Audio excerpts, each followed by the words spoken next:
हं. नमस्कार. कवी पु. शी रेगे यांची एक छोटीशी पण सुंदर कविता आहे.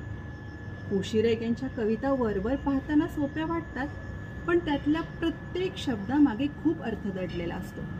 त्याचं हे एक उत्तम उदाहरण त्यांची कविता श्वास. उमाठ्याच्या खांद्यांचे दव धरत चापे पणतीचे होते.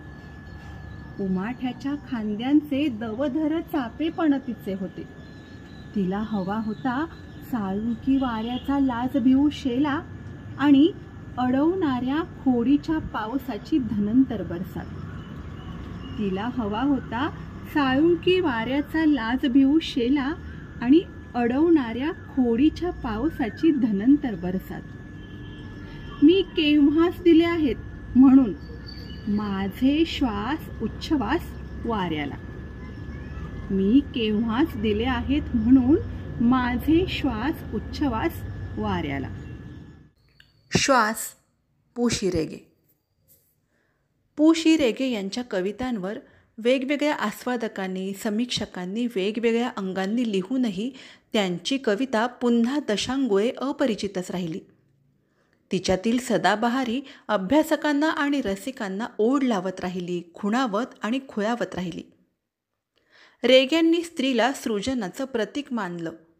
त्या सृजनाची सार्थकता पटवणारी सिद्ध करणारी कामवासना आणि तदअनुषंगिक स्त्री पुरुष शृंगार हा त्यांच्या काव्याचा केंद्रबिंदू राहिला. शारीर लावण्य आणि मुग्ध भावविलास यांचा सुंदर संगम त्यांनी स्त्रीदेहात पाहिला. याच स्त्रीदेहधारी सृजनाने त्यांना सदैव साथ घातली, ओढ लावली. या ओढीचे सनातनत्व त्यांना ठाऊक होते आणि अस्सल भारतीय रूप गुण भावविलासात त्यांनी तिला कवितांकित केले. भावलय, नादलय आणि छंदोलय यांच्या त्रिवेणी संगमातून एक हळूवार थरथरती जाणीव उलगडत नेणारी त्यांची फुलोरा संग्रहातील श्वास ही कविता. उमाठ्याच्या खांद्याचे दव धरत चापे पणतीचे होते, या ओळीने ही कविता सुरू होते. कवितेच्या रूढ वृत्त, मात्रा किंवा अक्षर छंद या तिन्ही छंद प्रकारात न बसणारा अपूर्व असा मुक्त शैलीचा लयबंध रेगे इथे स्वीकारतात. उमाठ्याच्या, दवधर आणि चापेपण हे तिन्ही शब्द रूढ अर्थाने काव्यमय नाहीत. तरीही रेगे जेव्हा ही विशेषणं स्त्री प्रतिमेच्या संदर्भात वापरतात तेव्हा ती काव्यमय होऊन जातात. स्त्रीच्या रूपाचे, तिच्या सळसळत्या तारुण्याचे, तिच्या चाफ्याच्या रंगाच्या त्वचेचे वर्णन ते अवघ्या 3 विशेषणांना एकापुढे एक ठेवून करतात. आधी चाफा, तोही दव पडलेला म्हणजे नुकताच उमललेला, पहाटेच्या दवाने डवरलेला, सुस्नात, शुचिरभूत, प्रसन्न असा चाफा. त्याच्या रंग, गंध, स्पर्श संवेदनांसह तिच्या सौंदर्याच्या वर्णनासाठी ते पेश करतात. ही 4ही विशेषणे कवितेच्या आरंभीच एकापुढे एक ठेवून ते अचूक परिणाम साधतात. प्रत्येक विशेषण अर्थगर्भ आणि शिवाय त्यांचा उच्चारणकालही सारखा म्हणजे 4 अक्षरांएवढा आहे. सुरुवातीला भाषांमध्ये उच्चारण पद्धत गद्योच्चारी, प्रत्येक विशेषण 4 अक्षरी आणि एकूण 4 आवर्तने आणि शेवटी क्रियापद देखील 4 अक्षरीच.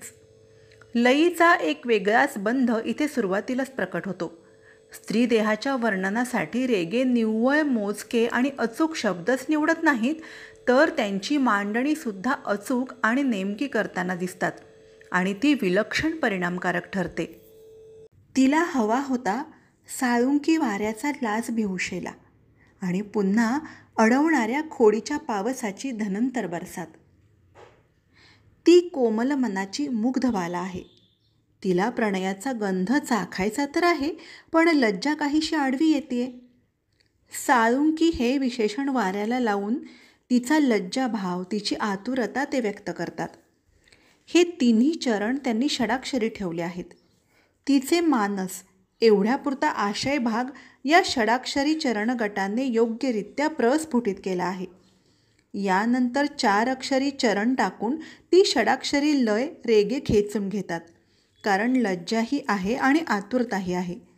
या दोघांमध्ये कालाचा, अवकाशाचा किंचित विश्राम आहे. पुढे लिहितात, अडवणाऱ्या खोडीच्या पावसाची धनंतर बरसात. मागच्या 4 अक्षरी चरणाने खेचून धरलेली लय ते इथे पुन्हा धावती करून टाकतात. धनंतर बरसात नंतर लयीची सर कोसळून गेल्याचा भास होतो आणि तदअनुषंगिक पुढची लय स्थिर होत गेलेली आहे. मी केव्हाच दिले आहेत म्हणून माझे श्वास उच्छ्वास वाऱ्याला. तिला खोडीच्या पावसाची धनंतर बरसातही हवी आणि साळुंकी वाऱ्याचा लास भिवू शेलाही. तिच्या या उत्कट आवाहनाला त्याचा प्रतिसाद तितकाच संयत आणि समर्थ आहे. त्याचे श्वास हेच त्याचे जीवन आहे आणि ते तर त्याने केव्हाच वाऱ्याला देऊन टाकले आहेत. ज्याच्या आडोशाने, आधाराने तिला प्रणय फुलवायचा आहे त्याला देऊन टाकले आहेत. प्रतिसादाची इतकी सुंदर सूचक भावना व्यक्त करताना रेगे लयीचा सुंदर विभ्रम योजतात. लयीचा टप्पा कमी करत करत प्रतिचरणी एकाच आवर्तनावर आणून ठेपवतात, संपवतात. स्त्रीदेहाचं सौंदर्य, तिचं भावसौंदर्य, ते टिपण्यासाठी योग्य शब्द निवड, त्याची अचूक आणि नेमकी मांडणी, शब्दांच्या नादगुणांचे आणि त्यातून निर्माण होणाऱ्या नादलयीचे अचूक भान ही त्यांच्या कवितेची बलस्थाने आहेत. कवितेत शब्द आणि भाव यांच्यापेक्षा नादगुणाला महत्त्व अधिक आहे आणि नादाचेही अंतिम लक्ष अमूर्त लयबंध निर्माण करणं हेच आहे हे त्यांनी ओळखलं. उत्तम भावलयीला नेमक्या नादलयीची आणि अचूक छंदोलयीची साथ मिळाल्यावर श्वाससारखी कविता एक रसिला प्रत्यय आपल्याला देईल, नाही तर काय. धन्यवाद.